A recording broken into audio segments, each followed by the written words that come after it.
What's up? What's up? What's up, everybody? It's finally here. We finally have our entries for the 2024 Breeders' Cup Championships, the World Championships, the highlight for all horse racing fans, which I think, guys, gets a little bit overlooked with all the Derby drama and excitement. But this is really what it's all about. You get, for those that aren't familiar with the Breeders' Cup, you got your turf sprints, your turf routes.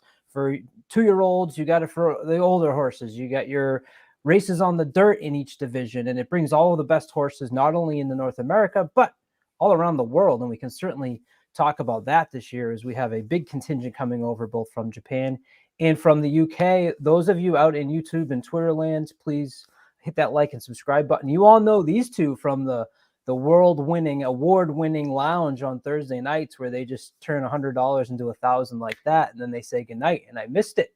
Tim, Riders Up, how we doing? Keeneland's over. We know where your attention's turned. Welcome to the stream.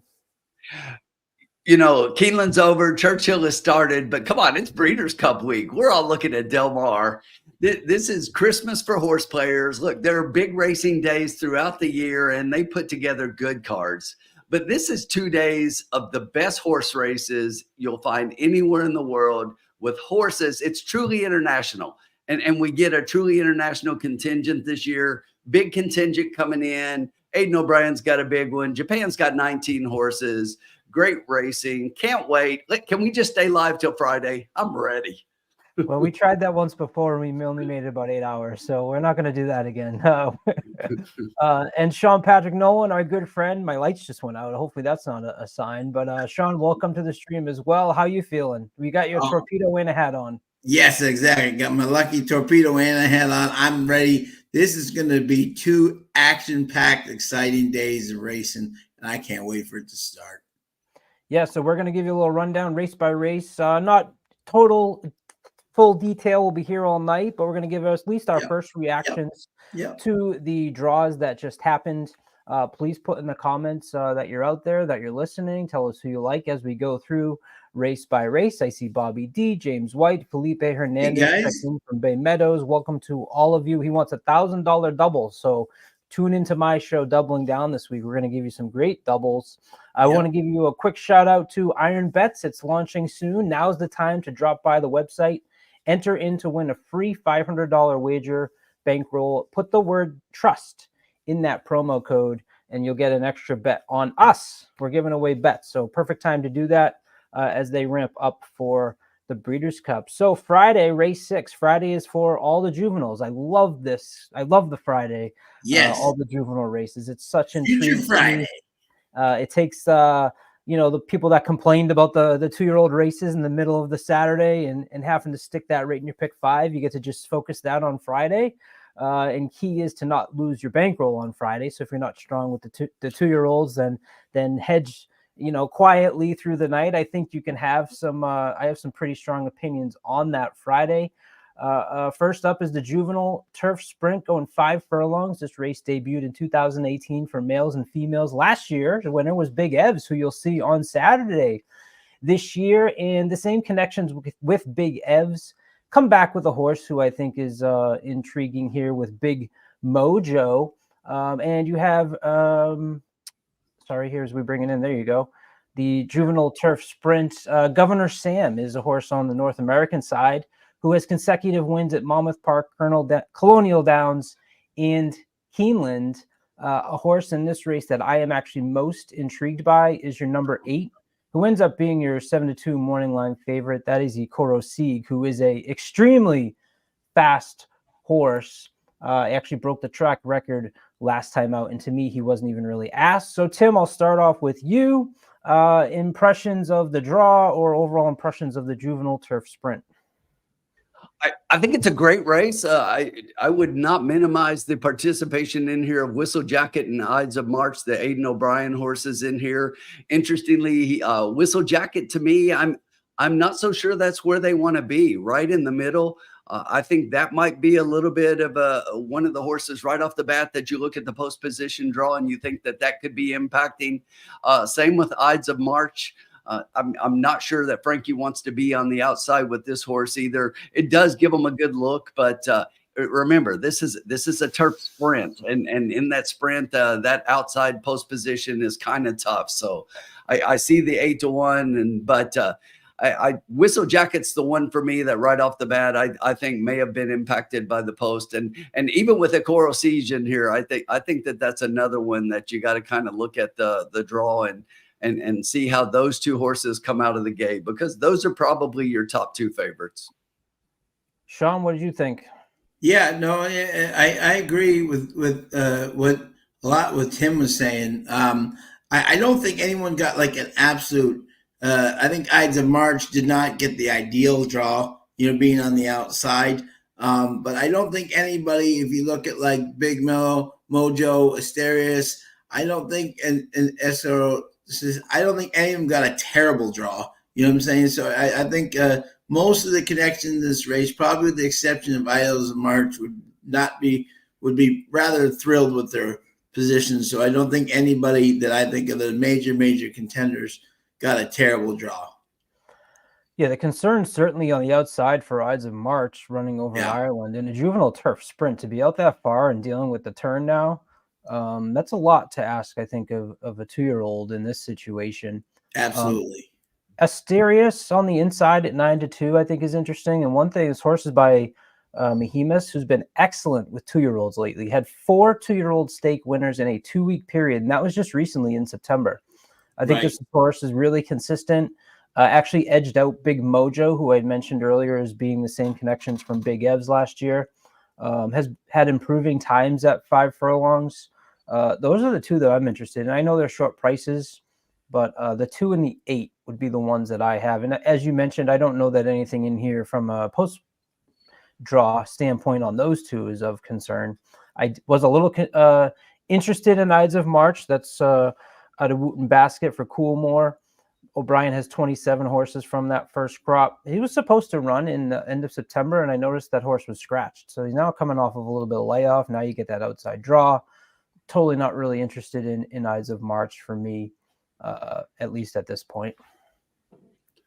Yeah, I love Whistle Jacket in here. We'll see what they think about the post position draw as they talk about it throughout the week here. But this is a horse been racing against really some of the best in Europe with some of those grade ones, Great Britain, France, Ireland, racing all over the place, grade ones, and really is like right there in the exacta 6 of 7 times.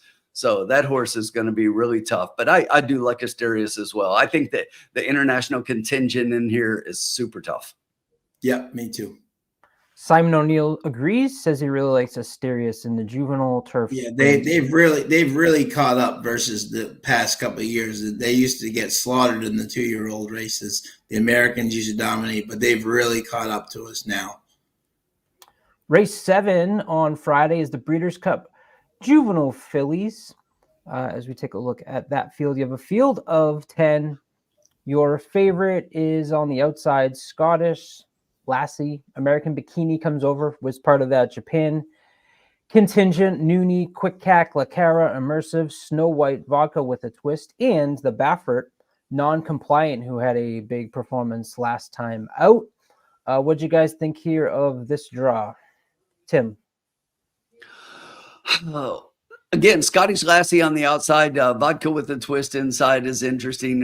But to me, I don't think anybody really got a bad draw here. I like Immersive. I like where Immersive is at. That's a horse for me. Seeing that horse race at Keeneland, that's a horse I really like in here. The X Factor is obviously American Bikini. That's one I'm watching throughout the week. I think the Japanese are going to be strong. This could be their Breeders' Cup. They brought in a lot of horses for a reason. They're coming to win.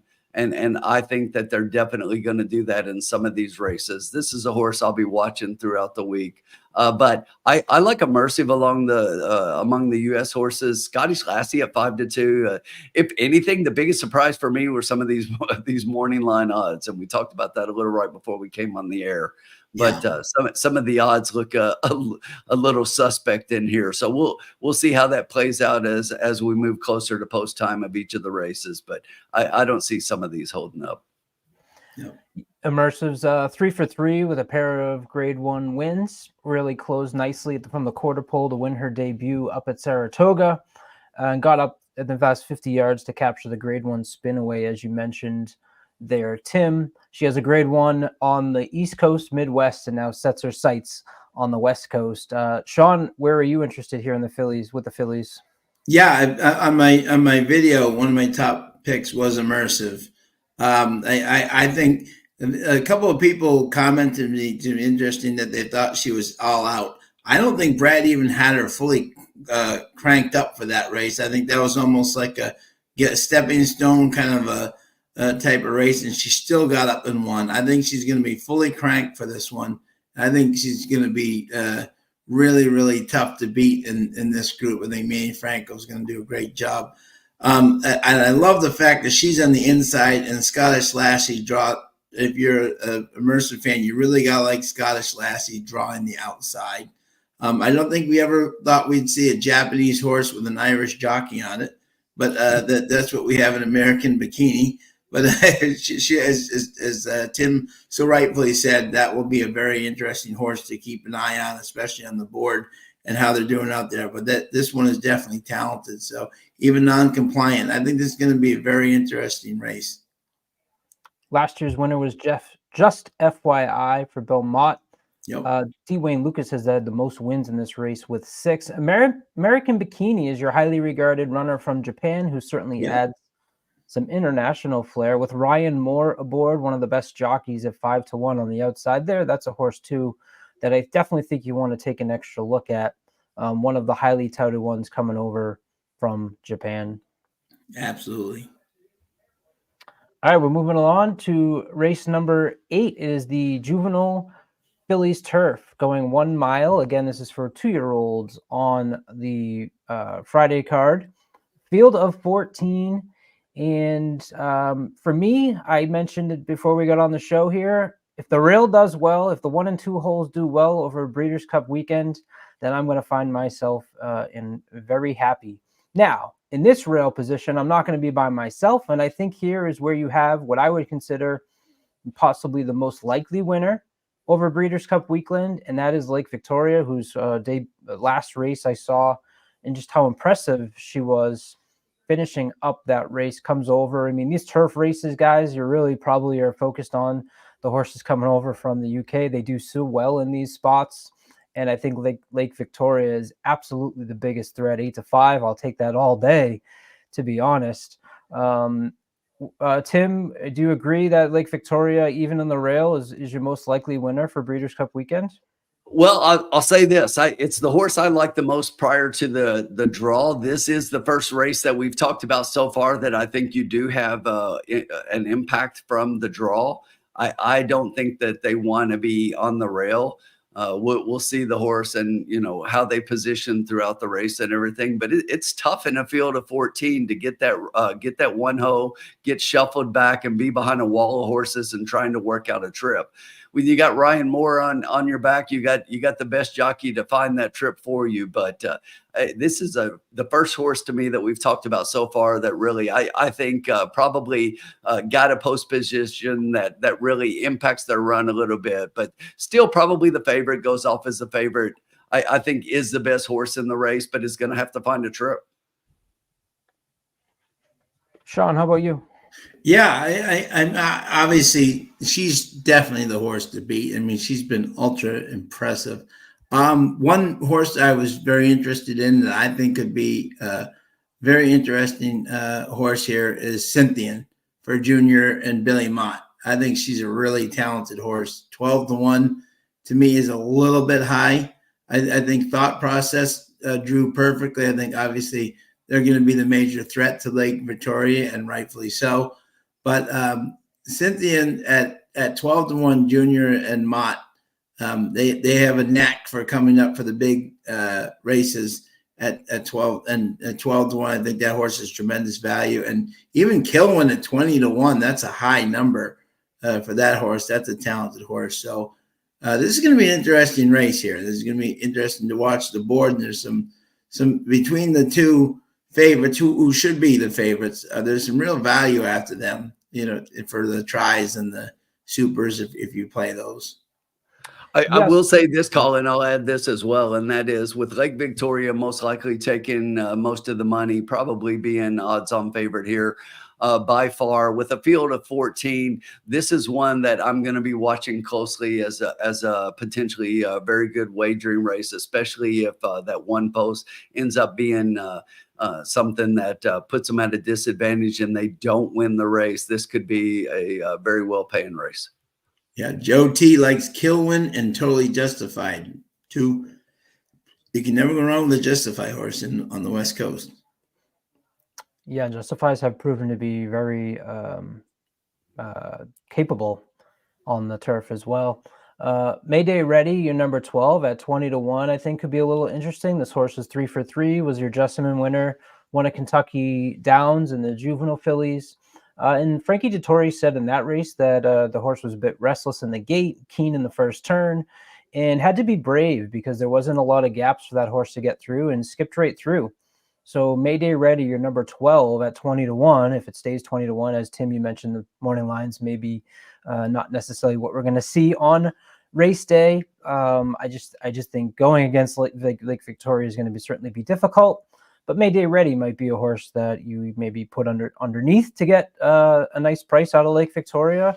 Or if you're going to be brave like Tim and try and play against that inside speed, one that I would recommend maybe paying attention to. Yeah, and thanks to Sue, that is an Irish horse, Lake Victoria. Yep.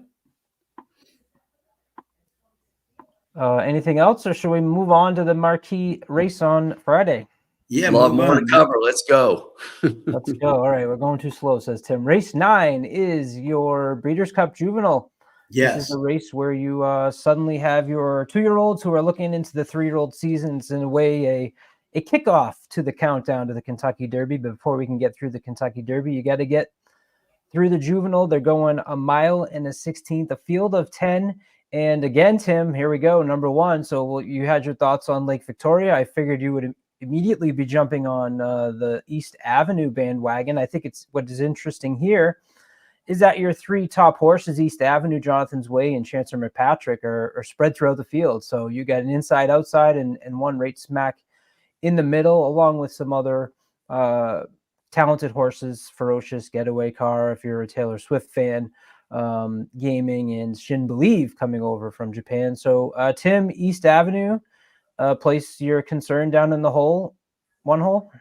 Yeah, same thing. Again, I would rather East Avenue not be in there. You guys know that even before the Breeder Futurity at Keeneland there, after that first race at Ellis Park, I said East Avenue is definitely one to watch.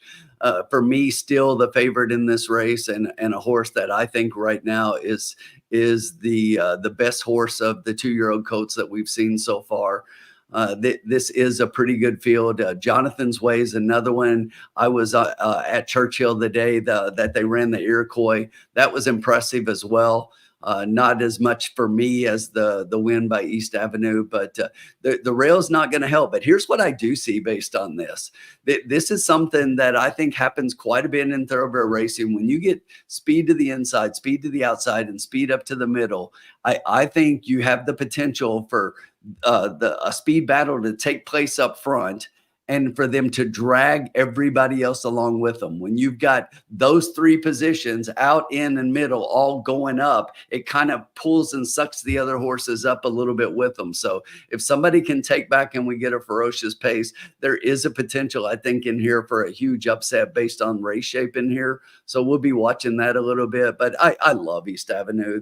To me, I think this horse is something special. And I was going to save this for later on, but I'll say it now. You know, it was 9 years ago that we had the last juvenile winner that won the Derby. It was 9 years before that. It's happened again. So here we are, 9, 9, and 9. It's time again. East Avenue, Kentucky Derby. Let's go.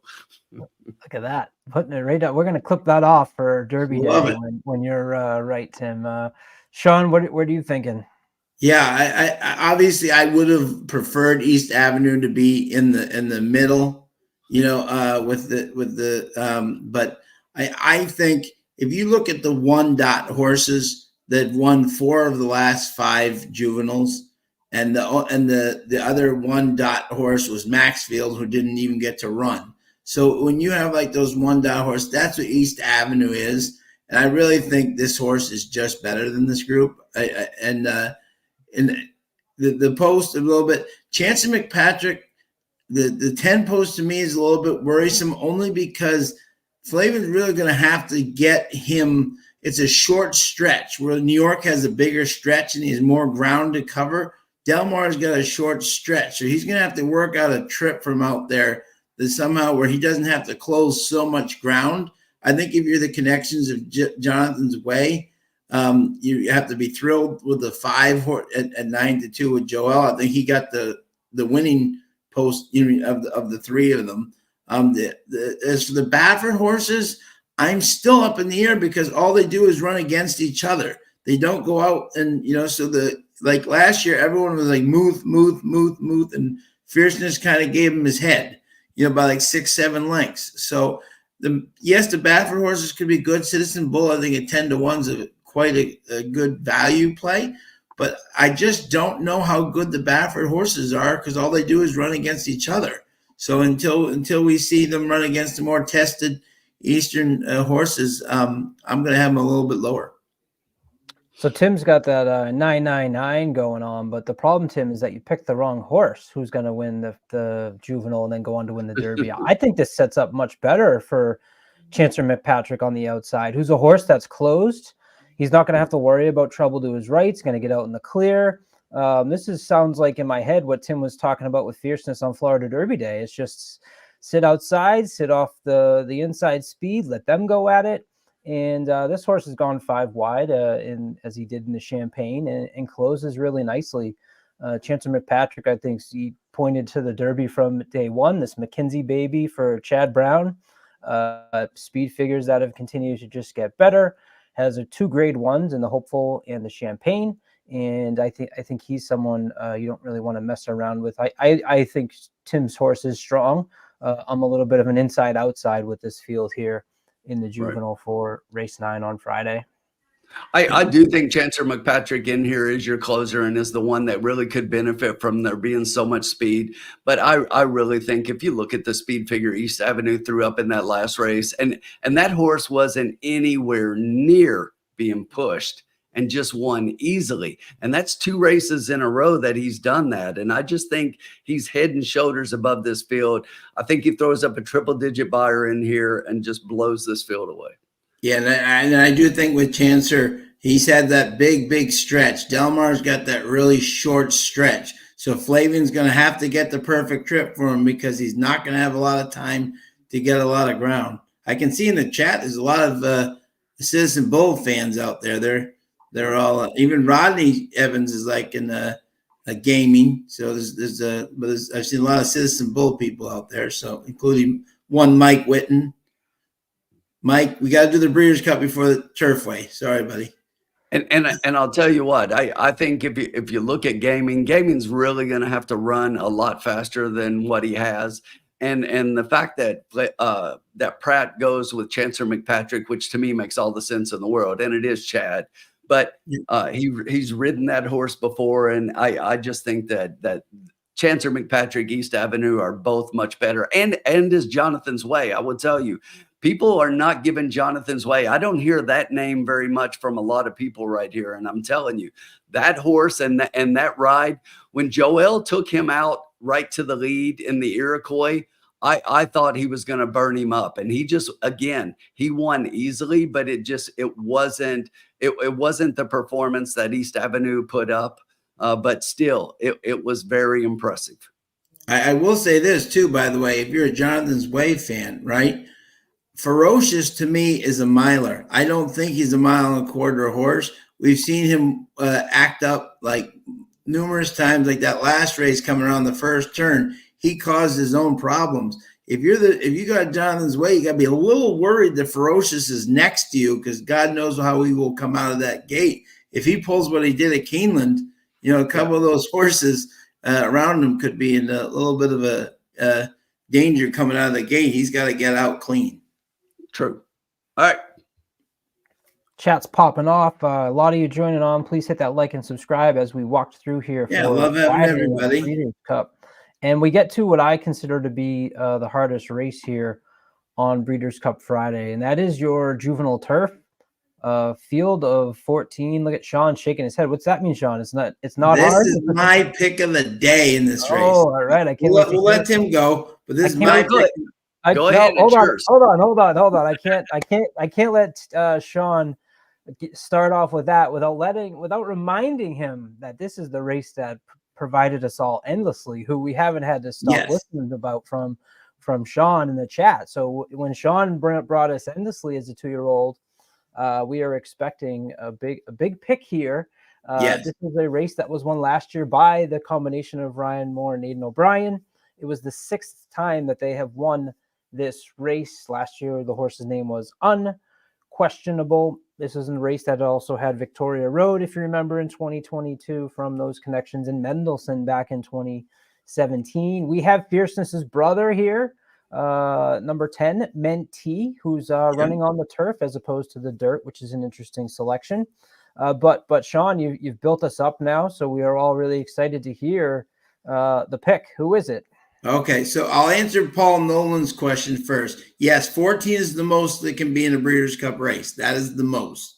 So exactly. So there will be the most. And in the turf sprint, is only 12 at Del Mar. Yeah, this is my pick of the day. I didn't put them in like my video. I'm saying because I wanted to see the draw and everything. But I think El Cadra is definitely going to win the juvenile turf.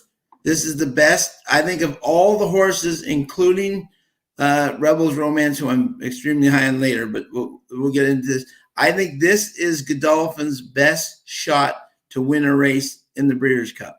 This horse came in 2nd in the summer at Woodbine, ran an incredible race up there, just missing. I think this horse, you got Buick, you got Appleby. I really believe this horse is just the best horse in the race. He's been working out. Little birdies have told me he's been working out absolutely incredible. And I think this horse is definitely the horse to beat in this field. The graphic there says James Doyle is on El Cadra. Or James Doyle. I'm sorry. Yeah, James Doyle. Yeah, sorry. That's right. Sorry. It's not Buick James Doyle. My bad.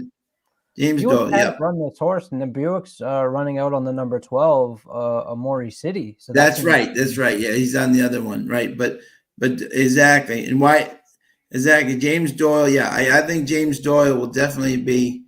James rode him up in the summer. That's right. James rode him up in the summer. So yeah, my bad. Yep, he did. No, I didn't. I wasn't calling you out. I was asking. Yeah, James. I said the wrong name. James Doyle. Yep, rode him in the summer. He knows this horse very well. I think this horse is extremely talented, and he will definitely be one of my singles for this race. Singles. Wow, I love it. I love when Sean makes a hard race for me an easy one. And when Sean has that much conviction, I encourage you all to pay attention and listen because he does really, really well for us. Tim, how can you follow that up? Do you got a cinch for me? Ditto. No. Same horse?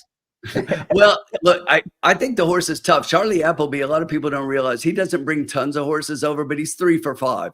He's 3 for 5 and Modern Games being one of those. So it's like a pretty good record so far. And I think both of these horses are tough. You talked about Buick getting over to Amori City. I think both of these horses are really tough and they've run grade 1 competition over there. I think the Europeans dominate this race. It's like if any of the Americans come in, I think it's strictly underneath. And I would not be surprised in here to see the Europeans go 1, 2, 3. Zulu Kingdom could give trainer Chad Brown a 2nd juvenile turf trophy. This horse has Flavian Pratt aboard, I believe. Yes. At 8-1 there at your number 5. Nice value. Coming from Off the Pace, another cool Moore horse. Was first in the With the Anticipation up at Saratoga, first in Belmont at the Pilgrim. Zulu Kingdom's a horse I think you might want to pay a little attention to as well. If underneath El Cadra, of course. Sure. Yeah. Has given us the go ahead for who's winning the final race on Friday. So we move on to Saturday for the Breeders' Cup. Race number 4 on your cards, and that will kick us off with the filly and mare sprint. We have a field of 10. Tim got lazy and his graphics got a little bit fuzzy when we hit this race. It's an inside joke for me telling him to grab him somewhere else, and that's why the quality slips off. Ways and Means, Scylla, Society, Vava, number 3, Pleasant. I live on Pleasant Street, so sound that horn for all my friends out there. Tim, do you have a pick here in the filly and mare sprint, or did the field or odds convince you otherwise? This one to me, this race is a lot more wide open, and you look at the odds here compared to what we've seen so far with so many double-digit odds horses. This one looks like you see a 3, a 4, a 5-2, a 6. So it looks like it's a. I do like Ways and Means, but I love Society. Society is a horse that I really like. I've been following this one for a while, but the fact that Tyler Gaffleon, you guys should know that if I bet in Society, then just go ahead and fade that horse right now. But I do think that it came up kind of tough. I mean, you got a lot of names in here. Look, the West Coast horses, to me, you guys know I'm gonna take East Coast over West Coast every time. And the West Coast horses, though, in here, there are a couple, One Magic Filly being one of those that I kind of like at a price in here. I think it's more an underneath play. But this horse has only won 3 straight races and has put up some pretty good speed figures. So definitely a horse I think that a little bit sneaky at the odds. But Society, when you're looking at Society in here, Society, Bava, they've both thrown up triple-digit buyers, Ways and Means. So this is just a tough race. This is one that I'll be watching. I'll be handicapping a little closer throughout the week. And I'll be honest, at this point, I do not have my pick in this race because I think it's that tough. Yeah, I'm in the same boat. I joked about Pleasant in the name, so there's a connection there for me. But I do think that this Bob Baffert trained horse with Juan Hernandez aboard is interesting at 12-1. It's been running at 6.5 furlongs. Is going to be forwardly placed. Has had a little bit of trouble that's worked through. I think you're going to get that price because of looking at what the horse has been running against, which is allowance optional claimers, and you see everybody else here in stakes races. The speed figures are definitely light, but they are improving. This is a lightly raced horse by Munnings, and a horse that maybe not for the win, but one that's going to be mixed in with my tries. Sean, where were you? I'm on Vava. I think she's at that 107 she put up at Churchill was just an absolute monster. And then she came back in Saratoga. She had some real problems throughout the race, but still came in a very, very respectable third. Sherry's given her time off, and I think she needed that little break after some knocking with some really hard horses. She's given her a break, a little freshening. If you notice, which is interesting, Irad doesn't have a lot of favorites in this Breeders' Cup. You know what I'm saying? In terms of he's on a lot of 15, 20-1, shots. I think this is his best shot to win, and I think Irad's going to be going all out here to win this race for Sherry. So Vava was definitely my pick. Ways and Means has been a totally different horse since she's come back to one turn. So and I think you have to respect her for sure. Again, I'm going to say this too. This is going to be my kind of constant theme throughout. The West Coast horses are only running in 4 or 5 horse fields. They're not running in these 9, 10, horse race fields. It's just going to be interesting to see how they can beat 2 or 3 horses, but can they beat 6, 7 legitimate speedsters? This will be the real kind of acid test for them. But I'm going to kind of fade the West Coast horses until they can prove to me that they can beat the bigger East Coast fields. Well, Sean, I have to disagree with you in that in the next race, the Breeders' Cup Turf Sprint, is where I think Irad Ortiz has his best chance of winning. Okay. And that is on number 9, Cogburn, who yes. track records at this distance, going 5 furlongs. No doubt. And I talked about Lake Victoria being my most likely winner on Friday. It's hard to make a case as best you can. You can try to convince me otherwise. I've learned my lesson that Cogburn's just unbelievable at this distance and on this surface. So I think Cogburn's your most likely winner on Saturday. I know I'm not breaking any news with that choice. This was a race that was won last year by No Balls. 2022 was Caravel, you'll remember. Yep. Mike Smith, Joel Rosario have won the race twice.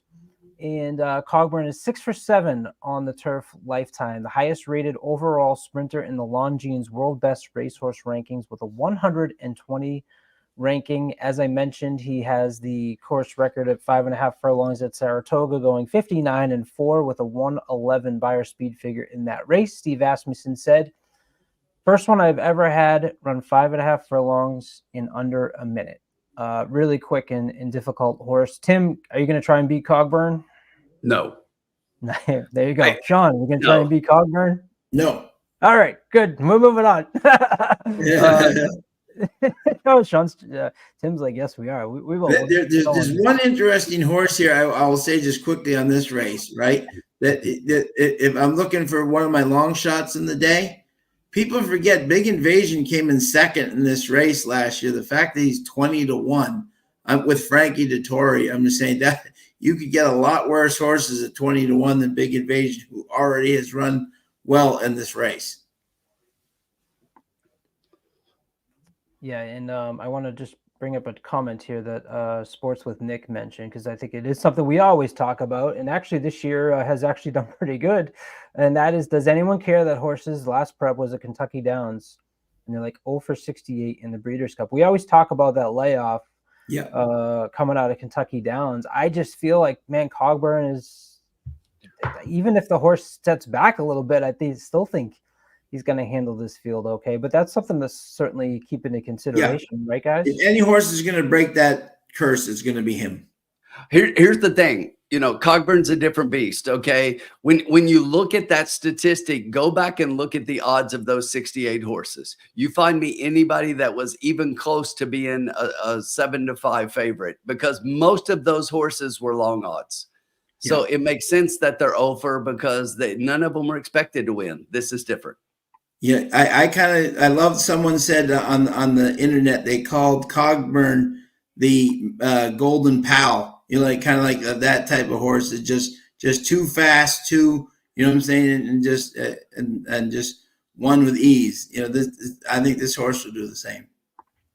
Yeah, Sports with Nick. Give me a follow over on X, because I use Race Lens, and obviously the entries just came out, so we don't have them yet. But I can run those stats and really get into the nitty gritty on what Tim said, which is, what are the odds of those horses that came back from Kentucky Downs? Yeah, it's 0 for 52. 0 for 52. It's 0 for 52. Yeah, they have not won yet at the Breeders' Cup, winning at Kentucky Downs. Yeah, so give me a follow. I will pull those numbers for you. I'll put them out there, and we can that's something you certainly want to pay attention to coming in here. The one other thing I'd mention there is, as I mentioned on Friday of last year, you have Big Evs out there in number 11. That was a horse that won the Juvenile Turf Sprint last year, looking to do it again this year, only this time obviously taking on the bigger horses. All right, very good. We'll move on to the Breeders' Cup Distaff, a race that was greatly impacted with the scratch of Idiomatic on Friday. And now you have your lowest odds horse on the weekend being Torpedo Anna at 4-5 in the 2-hole. Another horse that's been drawn down on the inside, who we all are very much flattered by. I absolutely love Torpedo Anna. I love the story. I love the money I've won on her. I wish she could have just gotten past that little horse by the name of Fierceness in the Travers for just an unbelievable moment. There's a field here without Idiomatic that honestly makes it a lot deflating, right? That was the matchup that we wanted to see. Now, of course, she is, to me, the two concerns, maybe, if you want to call them concerns. First time facing Olders, less of a concern than my second concern, which is the campaign that Torpedo Anna has had from let's look at the paper and see how many races she's had, and the races that she's run in, such as the Travers, can be quite grueling. However, the Travers were, and she ran in the Cotillion as well, which was obviously a little bit of a step back from the Travers. So a long campaign, maybe that's a concern that you have for Torpedo Anna going into the Distaff. But the thing about Torpedo Anna, which is another reason I love this horse so much, is that the coverage on this horse from our friend the Goose up at Saratoga, and even Kenny McPeak, we're getting video every single 2 days. I get my feed has Torpedo Anna taking a bath, going for a walk, going for a stroll, working out. And, by all accounts, the horse is doing just as well and hasn't shown any regressions in the workouts, right? So that's I mean, I don't know. Was there any other concerns that you might have if you're going to start to nitpick Torpedo Anna? Those were the two that I was kind of thinking of. Tim, did you have any? No. Look, Sean and I saw her. Sean's wearing his hat, which he wore when we saw her at Parks. She's a monster. I mean, she's an absolute beast. And here's the thing. I've heard people talking about that she barely won in that last race and how it wasn't a really good race. Sean and I were standing right there next to Kenny McPeak as BJ came off the track. And Sean, what did BJ say to Kenny? He said he really screwed her up. He said he totally bleeped up. He said right to him. He said, I put her in a terrible position. He said I put her in the wrong spot. He said, and he said, she saved me. So and Kenny stood with us for about 10, 15 minutes after the race. Right. And he said, I didn't even have her fully cranked today. So I think he went to that spot purposely. He didn't go against the boys. He went against the girls. He didn't even have her fully cranked that day. Got a lot out of that race. And I think he's just all sales go. He wasn't going to go up against the boys, which because if he does run her in 2024, he wants a fresh horse. And I just think that the 2-hole won't be a problem for her at all. She'll get right out. I just don't see. And he got a huge help with awesome result getting on the outside. She has the Japanese horse has a draw on the outside. So I think it's Torpedo Anna's to win, and I think Candied. I love Candied. I just think she's a step below everybody. She just hasn't been the same since last year. Raging Seas won 3 in a row. Obviously, she couldn't be in better form. So I mean, you can't just throw her out. She's very good, but I just think it's Torpedo Anna's race to win, and everyone else to try to beat her. Yeah, and that race, as Sean said right there, look, BJ said if it's any other horse, that horse doesn't win that race, because he really did put her in a really bad spot, and she just overcame all of that and just like won it, even being put behind the 8 ball, so to speak. So I just think she's so much better than everybody else in this race. But listen, I think we have to, Sean mentioned this horse, and I have to say this. To me, this is like my strongest opinion of an exacta all day long that I've gotten to so far. To me, it's Anna over Awesome Result. I can't go against a horse that's 7 for 7.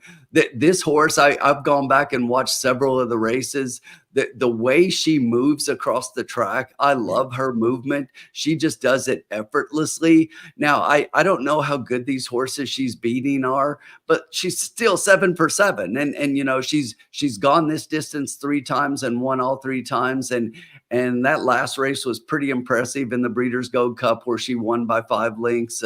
It just looked easy. So I don't think she's on Anna's level, but from what I've seen, she may be the second best in here. And that's the way I'm approaching this race, is those two on top of everybody else.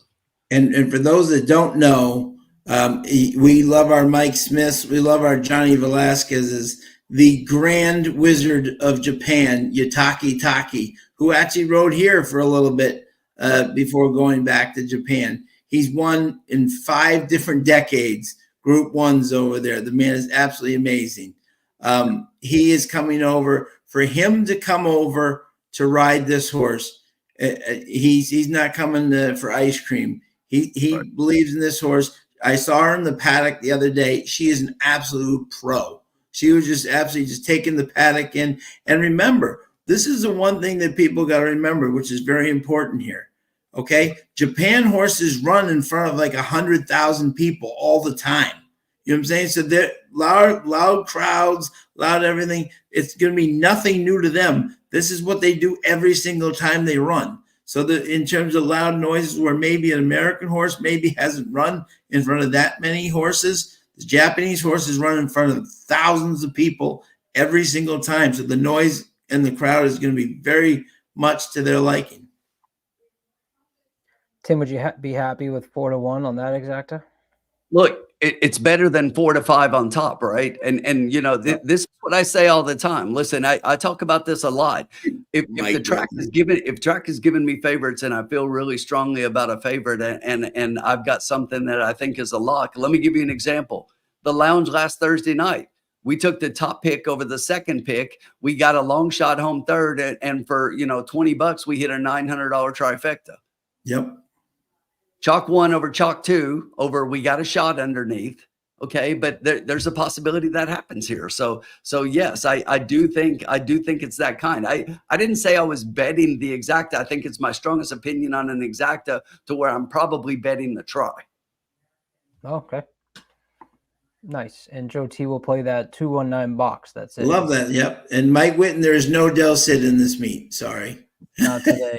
Awesome Result was a horse bred in Kentucky who's been running in Japan, sired by Justify. So Triple Crown winner. Obviously, the distance and the surface, nothing to be worried about there with Awesome Result, and some good points by you, Sean, on the fact that she's been running in front of some big fields.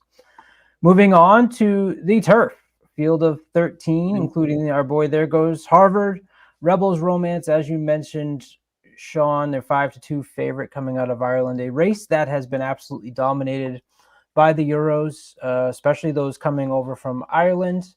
The only U.S. winner was back in 2009, since 2015 was 2019 with Bricks and Mortar. Most wins, O'Brien, the jockeys that have won the most are Dettori and Moore, which lines up with the types of horses that they run from overseas. And I think you've got another very strong contingent coming over from the UK. Is it once again going to be a UK sweep, Sean? Yeah, definitely. My questions are just softballs. I don't. You guys are like Freddie Freeman with my questions, right down the middle, and you're knocking them out to the right field. Yep. That just exactly. If anything, they're going to be at the bottom of the Super, maybe. But I just think this is an absolute European. Just mob fest. I mean, Rebels Romance, he won in 2022. He's back to the form that he was before. I know Charlie was a little bit worried about him last year. He's right back to the form where he was before. And I just think this horse, this was on my video for my top 10 picks in the Breeders' Cup. This was number 1. I just think that Buick and Appleby, this horse has just been running so good. If you throw that third out in Ascot, and he's just running amazing. So I think he's definitely the horse to beat here. Luxembourg, very talented. Emily Upjohn, Frankie Dettori going up against and Gerard, very talented. I just think this is just international all the way, 1, 2, 3, 4, and the Americans just kind of wave to everybody as they're going over the line. I don't see us even meriting much respect here. Yeah, Far Bridge, I suppose, at 6-1, not a good price, but probably your best shot. Yeah, of getting in there. A horse that is coming in with 2 victories, 121 Equibase speed figures coming into the race, trained by Christophe Clement. Tim, are you of the same opinion? Yeah, the Euros are really tough in here. If we've got a shot, and I don't think we have a shot to win this race, but if we've got a shot at putting the horse in the trifecta, give me Farbridge in here. Yep. I think that's our best turf horse, Joel, on that horse. But I do agree. I think Rebels Romance is really the horse to beat in here. I do like the 5 horse in here. I'm going to butcher it. Is it higher? Yeah. Whatever that is. So, but for Brian Meehan, I just really like this horse has come out of some good grade 2s over in France. Has run in Great Britain, ran up a Newmarket and ran some good races. But this is another one bringing over the jockey with them, and I just think that's another one, and you can see the odds there. I mean, it's probably 1-2 in the favoritism between 11-5, and those 2 horses are both really tough. Oh, Simon, thank you. It's JRB is how it's pronounced. Thank you. So thank you, Simon. That's awesome. Thank you. JRB. It makes sense. I will say this, which is very interesting. One name we are so accustomed to having in the Breeders' Cup that we don't. This is one of Christophe Clement's only horses, which is we're so used to having him having multiple entries in the Breeders' Cup turf races. If he's bringing this one across the country and this is really the only one he's bringing, you have to at least consider him, for like trifectas and supers, if American is going to hit the board. Absolutely. Joe T gets star of the night for comments because he's already put his 401k down on Cogburn. Love it. And now his Social Security retirement. I love Security retirement on Rebel Romance. This is awesome. So, Joe T, I can't wait to see who's getting, what would be up next, I guess, as far as what you've got stored away. Your savings is what you're going to have to put on. So parlay those two. Yeah. Right. You can get Alex in the house tonight. Put him down. What's up, Alex? How we doing? As he mentioned, it's JRB. We move on to race 8 on Saturday. It's the middle. It's not the end that we're so used to, but you get your Breeders' Cup Classic right in the middle. Field of 14, another post that I love, the number 1, Forever Young. But over the last couple of days, my opinion has not only included Forever Young. I'm a big fan of number 14 Next here in this spot with Juan Machado aboard, a horse that's been obviously very successful beating lesser as far as competition at much longer distances, a horse that's going to be on the front end. And Tim, I had said when we joined, I was a little concerned about the post position, but you told me not to fret and that you liked Next as well and that the outside post actually isn't that big of a concern. So why do you think that? Yeah, Next is a horse with a lot of ability, and basically Luan is going to be looking for a spot here. That's what he always does. This is a horse that doesn't show speed, and basically what he's going to look to do is place his horse behind those that go out. And what better place than to be out in the 14 hole to be able to take this horse and do that? He's going to run him outside. He's going to find where that spot is, put him in behind the horses, and I wouldn't be surprised if they make a run at this race. Look, I agree. I'm on Forever Young here. You guys know I've been saying it since the Derby that horse should have won that race, was the best horse in the race. And they've been waiting to come back here and win and show what this horse is. And I think this is a position. Again, I when we're talking post position draws as we are, I don't like that this horse drew the 1, but again, this is a horse that's going to want to take back a bit anyway. So hopefully doesn't get buried. It's a 14-horse race, and that's always the concern with drawing the rail in a race like this. So hopefully they're able to make out a trip and come running. Here's my post position interpretation for Fierceness. Throw him out. Throw him out. He's in the middle. It's not where he wants to be. Every time he gets in the middle, he throws in that bad race. I know they've had the time. I know Fierceness has kind of finally come along and it was showing a little bit, but this horse doesn't like to be in a mess like this in a 14-horse race. I think he finishes up the track. Very interesting. And here we go again with my most, you know what I hate about politics season is everyone posting pictures about how big the crowds are. And here's my crowd of 12, and here's my crowd of 20, and here's Trump's crowd of 40, and right? Sierra Leone, I hope I don't need to listen to another barrage of why Sierra Leone should be in the mix and gonna win. And I just have no interest in this horse. Sean, do you? No. Yeah. No. Even I mean, maybe like if you're playing supers, you know what I'm saying? Like maybe he gets up in like the 4 spot. Yeah. In this race, which is interesting, Next will be the great thing for Next is that Arthur's Ride is in the 12 because Arthur's Ride's going to go. He's just going to go. Junior's going to go. It's just that simple. So if Juan's trying to get the position from the 14, I mean, Sierra's just going to go backwards. I mean, he's going to be in the back, and then you got Arthur going forward. So all he has to do is really just get around Newgate.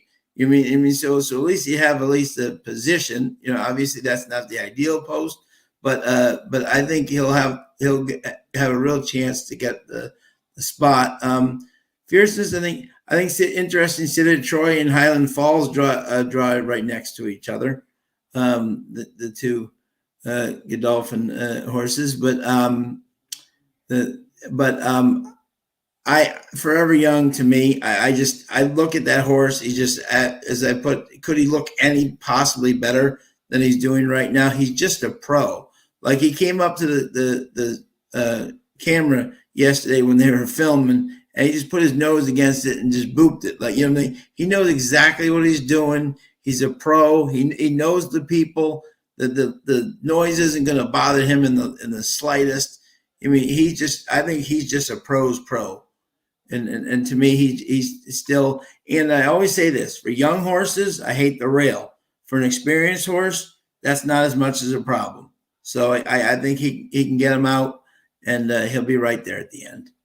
A horse that I touted big time for the Derby, so he did let me down a little bit, but I think I'm going to go back to the well because I agree with what you guys have said about this horse, and really I thought should have won that race. And then the other Japanese horse, Ushba Tesoro, Tim, you had some breaking news in our chat today about that video that's going viral. Looked like me trying to get my 5-year-old to eat dinner, eat his broccoli, is what that jockey was wrestling with Ushba Tesoro, who just turned a little bit and tossed the jockey off. Great job by the rider there. I shouldn't say jockey, the rider to keep him at least under control and not get away and open up a dangerous situation on the track today. But definitely want to check that out across your Twitter. So something to keep in mind there. And then, we talked about puzzling morning lines. City of Troy at 5-2, running over a surface that he hasn't before.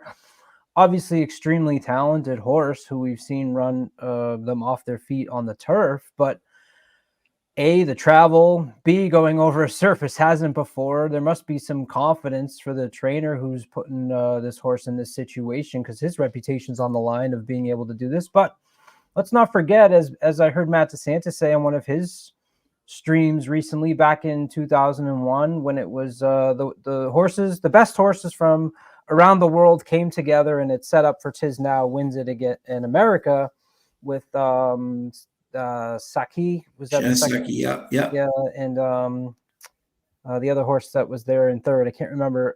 But it sets up for the best of the best, and doesn't matter the surface. We're going to show up and we're going to run against you. That obviously adds a lot of intrigue and excitement here into the race. Either of you interested City of Troy at 5-2? Absolutely not. And look, City of Troy may be the real deal and may come in here and do something. But if he did it, to me, he has to do it at much longer odds than that. I do not understand this horse being 5-2 in here. And I'm just going to speak to a comment that Sports with Nick is putting in chat here, because you guys know when we did our top 10, I was Japanese exacta. And I love Forever Young, and I love Ushba Tesoro. And yes, the video today, that I don't think that ended up being a lot. I just think it was a situation that could have been. And then they went back out on the track, and the horse was really professional. But just like Sean was talking about, we were in the chat yesterday, and we were actually talking while we were watching the work show out there at Del Mar. And this horse just looks so good on the track, and he is such a professional. He being Forever Young. But Ushba Tesoro is the real deal, and this is a good horse. And I think if I can get that 12-1 right there, I'll take that all day. But and then next is my surprise horse that I like underneath a lot and like that. So those are my top three. City of Troy could be in there, but I just unless he's just really that great, I just don't see it. So.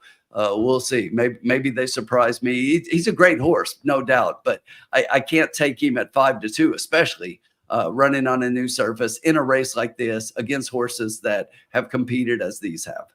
Right. And just to give an update on Ushba, just so people know, his mouth got caught in the bit, in the stirrup. Literally, he was actually biting the left stirrup of the rider, because his mouth got caught in it. That's what caused that reaction. Ushba is one of the most calm horses, but when he got caught, that's what was startling him. He was trying to get out of the apparatus, and luckily, kudos to that man who brilliantly, very calmly got him back down to, and then got the saddle off and got the thing out of his mouth. But so that's interesting. The other thing is too, and I'll say this, Tim always says this, and he's rightfully so. Ryan Moore is one of the best turf riders I've ever seen, right? But on dirt, he's not the. I'm saying he's not the best. Can he win? Absolutely, but he's not. He hasn't had as great success on dirt as he has on the turf. So to me, you got a lot of things going first. You got first time dirt, first time America, first time travel, first time. Could he win? Absolutely, but it's just interesting. All right, we got to get moving because we're halfway through here. But I don't go around and tout a lot, much. But one thing that gets lost in the shuffle is number 8, Pyrenees. Yes. His second outing was October 1st of 2022, and I was looking back through my Derby notes of that year. He lost to a horse by the name of Tappett's Conquest, who you probably remember from getting onto the Derby trail. And Pyrenees just never came through, finished 11th in a maiden special weight that Rocket Can actually ran up against Banishing. And since then has rattled off some really, really strong races. And I just find it interesting that in my note, which I'm going to screen grab and shoot out, that I said, pay attention to this horse Pyrenees, who finished second, who might be a nice price going forward. Now, I kind of forgot about the horse, to be honest. And so when I see him show up in a Breeders' Cup Classic 2 years later, I just give myself a little pat on the back and say, good job, you, from 2 years ago. You haven't made any money on the horse, but you saw something that others didn't see. So kudos to me. Race 9 is the filly in mare turf. Didia, horse I absolutely love, shows up with Warlike Goddess, a race last year won by Gosden and Dettori with Inspiral back last year in 2023. Most wins, Johnny V, Frankie Dettori, and Chad Brown has won this race 4 times. We move on to go into 1 mile and 3/8.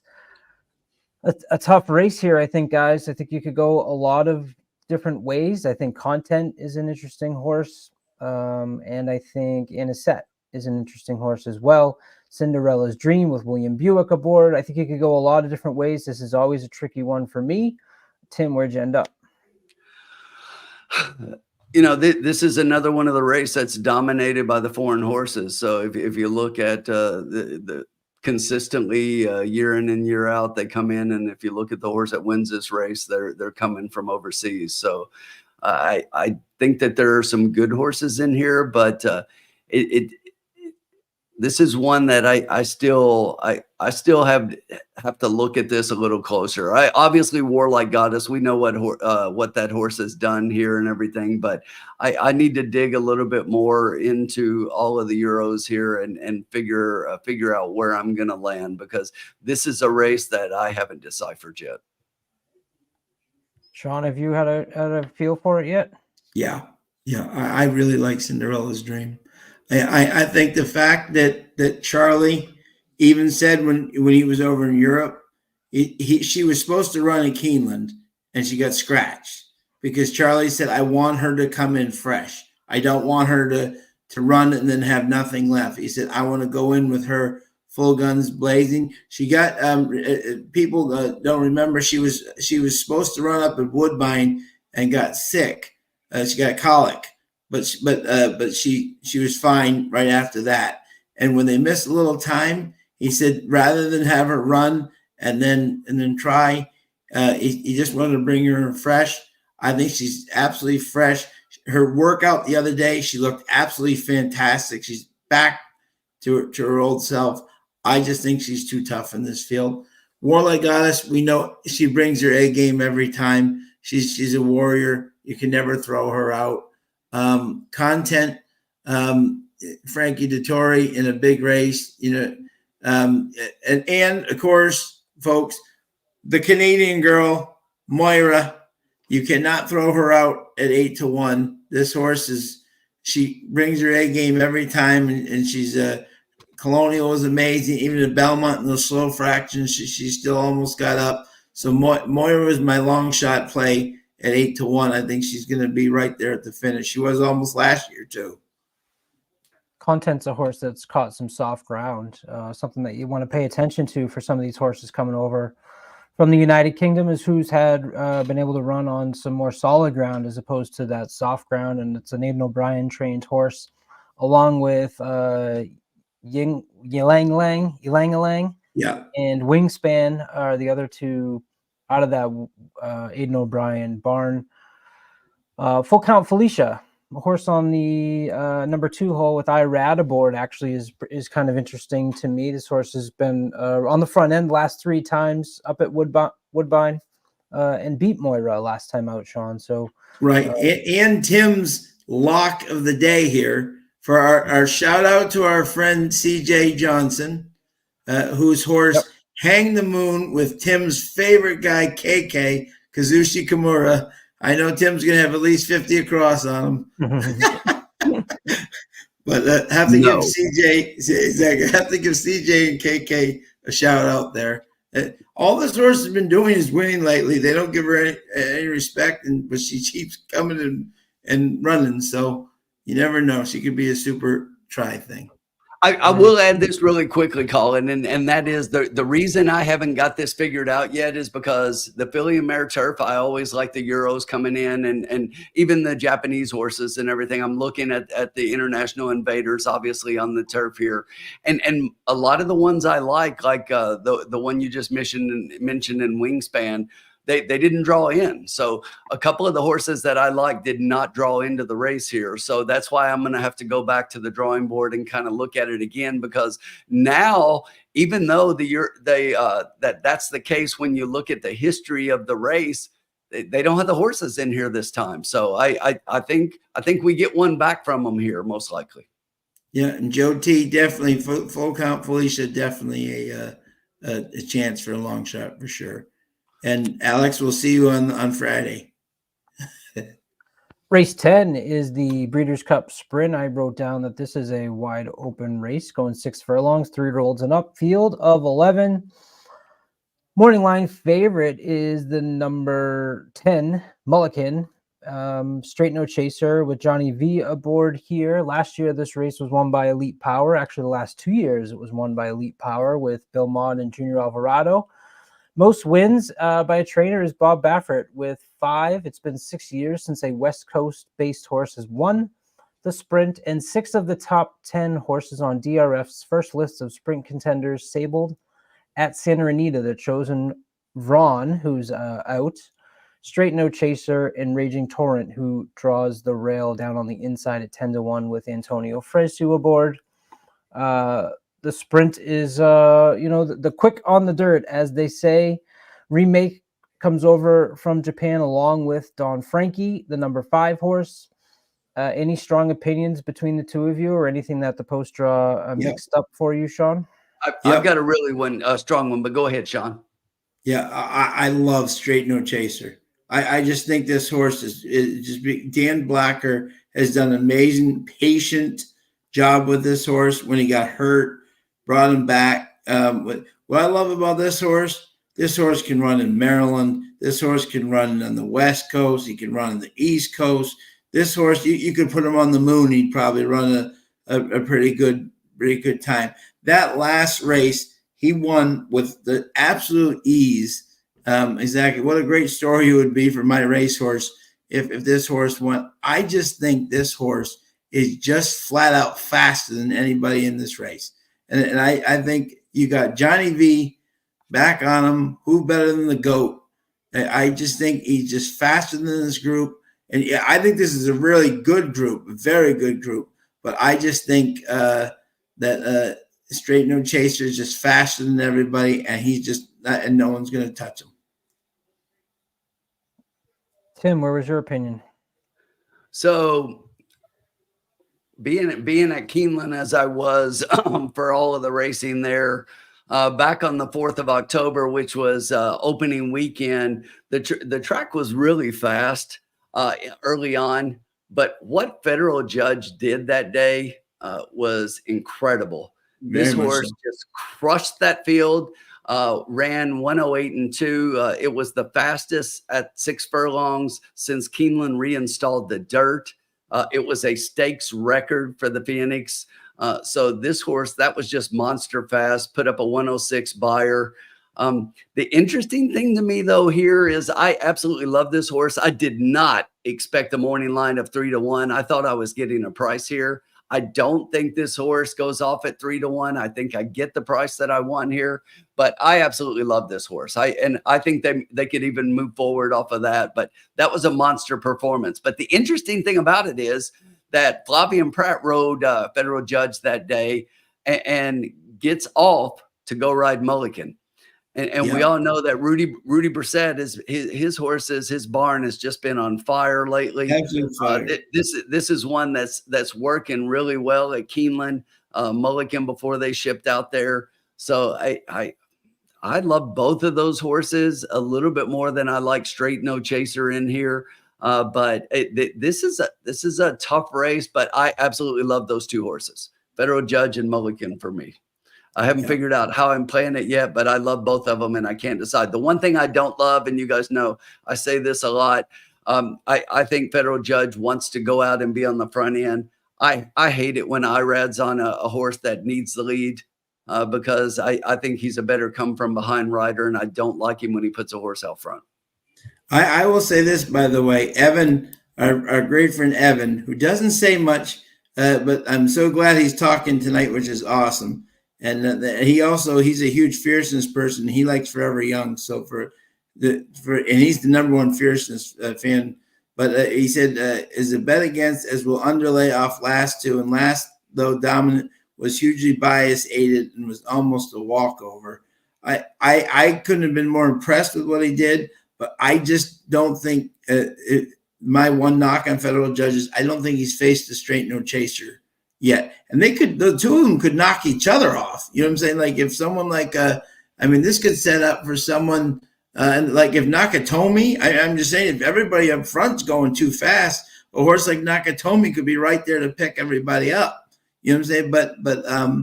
But I just think it's going to be interesting. What does Irad do and with Johnny V and Straight No Chaser? I think it's going to be a fascinating first part of the race to see how this whole thing sets up. And I don't disagree with anything Evan said, and the track was biased. But look, Federal Judge has gone to 4 different tracks and won on 4 different tracks out of 6 races, and just keeps going ahead and besting what the horse has done, and just seems to get better. And I do agree, if this horse is an underlay at 3-1 or even lower, I'm not playing this horse. Yeah. Yeah, my thing about Mulligan is that Rudy Brissett said that if this race was, the fact that the dirt mile is 2 turns at Del Mar made it easy for him to drop Mulligan into this spot. But to me, that's like Mulligan maybe wants longer than something like 6 furlongs. It's almost a little bit of a, the perfect scenario was a 1-turn mile, and they didn't get that, so they're moving him into the sprint, and I'm not sure that it sets up necessarily for Mulligan, whereas the horse rate 2 is outside at 8-1 for me.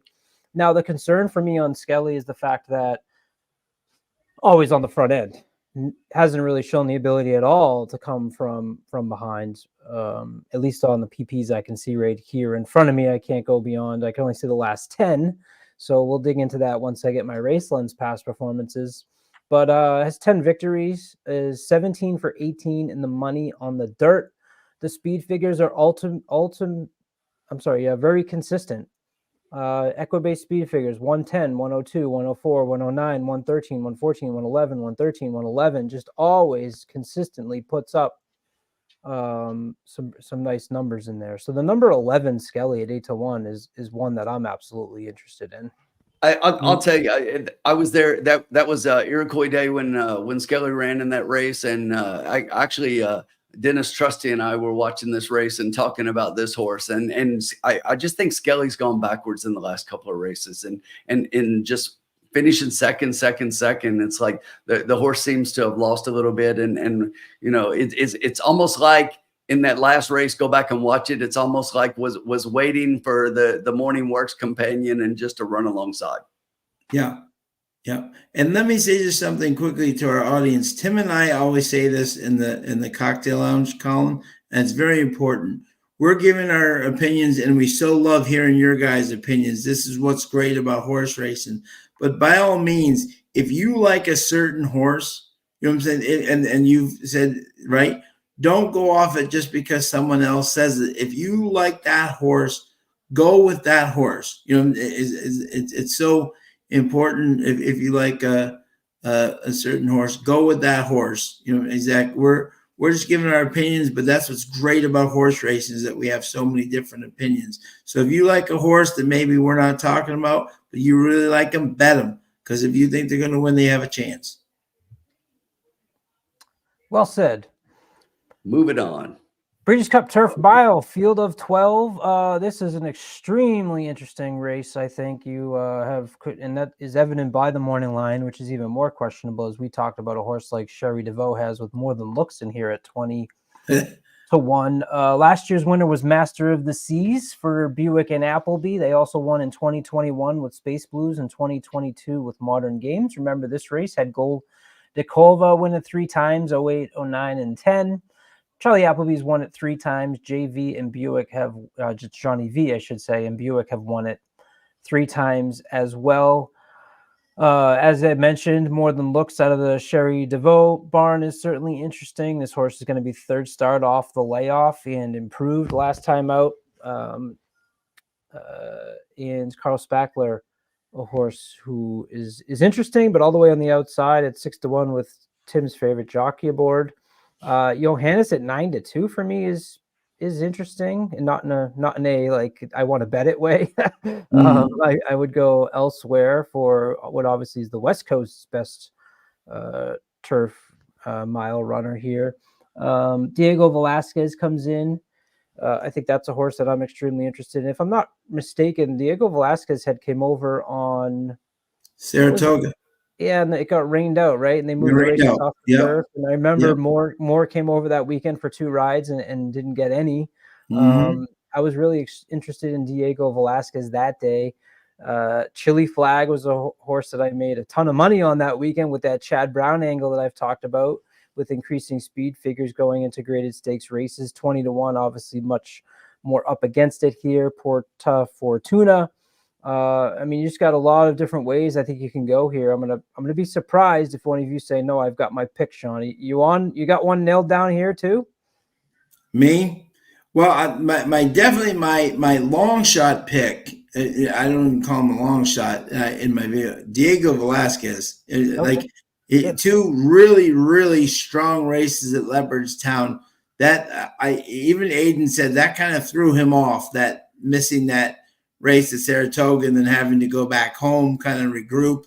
You know what I'm saying? But those 2 races that he's run, the last 2 at Leopardstown, were more like the Diego Velasquez that we were expecting. So 8 to 1, I think, is really good. Notable speech, obviously. I mean, notice interesting in this year, Charlie hasn't come with the big group. It's almost quality, not quantity, which is interesting, and which I think he's really focused on what horses he wants to run here and win. You know what I'm saying? And this horse speech, I think he's going to be right there with this group. I think this is possibly the toughest race of the weekend. There are some really good horses in this race. I think the horse that got the worst by far is Carl Spackler out on the outside. I think that is a terrible position for him, out being on the wide out. But I just think that and the girl, our one filly girl, got the rail. That was probably not ideal for her, but she's a champion in herself and can't be ignored. So I think this is a really exciting race. And the horse down on the rail here is one that I'm interested in. This horse is actually the partnership with former NBA star Tony Parker. Obviously, we saw with Jason Worth and Dornock the success on the big stage. I think it's so fun when some of these athletes get involved and have a horse like this. This horse was actually the most impressive at Longchamp in the last time out. Has a serious turn of foot, even on very soft ground. I think this is a horse that you absolutely want to pay attention to. Ramatue, sired by Justify, who is done more than well on the turf. So your number 1 hole there is a horse I'm absolutely going to have some play with. Tim, did you have an opinion yet in this one? Yeah, I do. I think that obviously, as you guys mentioned, Carl Spackler being on the outside, this horse has shown speed in the last couple of races, but they have shown the ability to rate. If you go back to the race at Churchill earlier in the year, that's a race where they weren't quite as far outside, but they were in the 7 and a 10 horse race, and they took back a little bit and were able to come running and win. But this is a little tougher ask. For a lot of these horses, though, that love miles, as we were talking about a minute ago with the sprint, it's that the difference here obviously is the 2-turn mile. So I do think we've got a bit of speed in here, and that it potentially sets up for a closer in here. And a horse that I really like is, if I'm going to look at the fillies, and Sean mentioned the one down on the inside, I like Porta Fortuna in this position. I mean, this is a horse that's been doing really well. She's got 3 straight wins in grade 1s over in Europe. She was here for the Breeders' Cup, the Juvenile filly turf last year, and she finished a good second in that race, closing up. I look for her to come with a run at the end. Whether or not she's as good as these is yet to be seen. But another horse I think interesting, and this is where we talked about morning lines here a little bit. If I can get 20-1 on More Than Looks, I'm playing that in all my verticals, because there's no way that Cherie's horse should be 20-1 in this race. And this horse is going to be in the trifecta.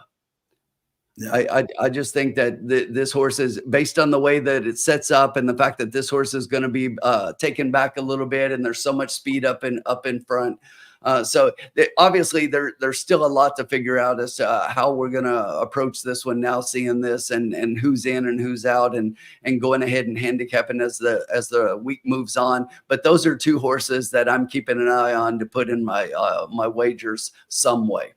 Yeah, even by the way, Win for the Money, as we all know, at 30-1, beat Naval Power in the grade 1 Woodbine Mile, who, as we all know, the last 3 years, the winner of the Woodbine Mile has also won the Breeders' Cup Mile. I'm saying, so I don't think that horse is exactly as strong as them, but I'm just saying 30-1, you could do a lot worse than Patrick Husbands and him. He beat Naval Power and some impressive horses up there, so I wouldn't totally throw him out. No, it's an amazing field. I think this is the toughest race of the day, of the weekend. We move from the toughest race on to Tim's lock of the whole weekend. He told me before, he said he can't wait for the last race to bet the number 10 Muth in the Breeders' Cup Big Ass Fans Dirt Mile at 9-2. He said, this is my lock, right along with Cogburn. Tim, do you want to give all the people why? Well, I'll introduce you first. Hold on. So last 2 years, this was the race won by Cody's Wish. Of course, that incredible story that we had with Bill Mott and Alvarado. The most wins are Bill Mott, Todd Pletcher, and Hollendorfer, who each have only 2. And you got 5 jockeys, 5 jockeys who have won this race 2 times as well, which to me just shows that you don't have that dominance that we've talked about in some of those turf races where you got Aidan O'Brien winning 6 and 7 times. This is a race that over the course of itself has introduced many winners. Muth goes off 9-2, which to me is unbelievable. Skippy Longstockings on the outside at 4-1. An interesting race. Saudi Crown down on the inside for Florent Giroux. Domestic Products comes in here along with Post Time. Sees the Gray, your Preakness winner. So yeah, you have a good, some name recognition behind this race, which is interesting. But Muth at 9-2, Tim, all over that, right, baby? No. Absolutely not. And come on, look, we gotta wait for things to flush themselves out, because Domestic Product at 7-2 is the favorite. I'm fading that right now. We'll tell you that. But look, this is a horse that historically speaking, we can get a price in, and I think that this field is evenly matched, and it's another one that I haven't landed anywhere yet. And it's, to me, this is a wide open race. We were talking about the last one being a good race. I'm telling you, a lot of people are upset about the Classic being where it's at, but I get it being on the West Coast and because of the time change and everything, and wanting to get the primetime viewers and everything for the Classic. But honestly, we're going to end on a good race here. And I think the Dirt Mile being last is going to be a great finish to the Breeders' Cup. And it could come home at a price and cost some big tickets and some big wagers. So I'll be looking at this race pretty closely because I do think that it could be the key in some of those horizontal wagers that end up in this race because this race to me, there's the potential for a price in here, I think. Yeah, good race for Seize the Gray, I think. I don't think he's running into any buzzsaws, and that could absolutely set him up for, if he wins, and let's just say Torpedo Anna doesn't, and let's say Fierceness doesn't get it done, I think you get some awards that might be calling in there for Seize the Gray. Don't forget, too, T.O. Saint Denis. Remember this horse it was Derby Day on the undercard who blew up the second place? Yes. Is that what it was? That was right. Yeah, it was church. Yeah, yes, it was May 3rd, 28-1 behind First Mission. A very interesting horse that went right out to the lead and made that race interesting. Then came back with a 13th place finish, losing by 60 lengths, which I didn't even, it's hard to do that in Japan, but he comes back aboard. Sean, where did you end up? Well, obviously my heart, I'm leaving my heart pick first. I love the horse post time for Brittany Russell and Sheldon Russell. I think this horse has just kept getting better and better and better and better. I don't know how he's going to handle the Del Mar track. You know what I'm saying? So he's a bit of a question mark to me. You know what I'm saying? But he just keeps getting better and better and better every race. And I think if there's a lot of speed up front, he's going to be right there at the end. I think this horse is getting better and better. Sheldon knows him well, but I thought your heart pick was going to be the Oscar Performance Baby, the number 7 Tumbarumba. I don't know why he's here. I don't know why he's here. I honestly don't know why he's here. He should have stayed home for the Fayette, which is a much better spot, and just no. My pick is. I will say this. My pick, Tim and I usually are always thinking alike, but this time we're a little bit different. I think Domestic Product is definitely the horse to beat, and I'll tell you why. Because this is a 2-turn mile, not a 1-turn mile, right? Chad had a choice. He could run Domestic Product in the sprint, or he could run him in the mile. The sprint's too short for him. 6 furlongs, he wouldn't get there, right? But he ran a real impressive race in Tampa around 2 turns to win the Tampa Bay Derby. I'm not saying that field was like a bunch of world beaters, but he can get 2 turns. And I think this is why he put him in this spot instead of the sprint. And I think with National Treasure never even worked out, but with him not in this field, I just think Domestic Product may be the best overall horse in this race. And with it being a 2-turn race, I think Chad found that this is the ultimate spot to put this horse in. And with Flavian, who is arguably definitely the jockey of the year, I don't think there's any question about that. With him up aboard, I just think he's going to be awfully tough in this spot. I'll tell you one I like, and what I don't like is again, that's why I said we'll have to see the odds. And I don't totally disagree with what Sean said. I just think 7-2 and putting him the favorite. Oh, no, I agree. 7-2. Yeah. Listen, Skippy Longstockings. I don't like the 14 post here, but this is a horse that loves 2-turn miles. Yeah, but to me, Skippy is the ultimate grade 3, grade 2 wonder horse. When he somehow grade 1's the kryptonite comes out and he just doesn't show up to where he usually does. I love the horse, but when he got the 14 post, I thought he maybe had a chance, but he's a great grade 3, grade 2 horse. I just don't think he's a grade 1 horse versus this group. Don't disagree.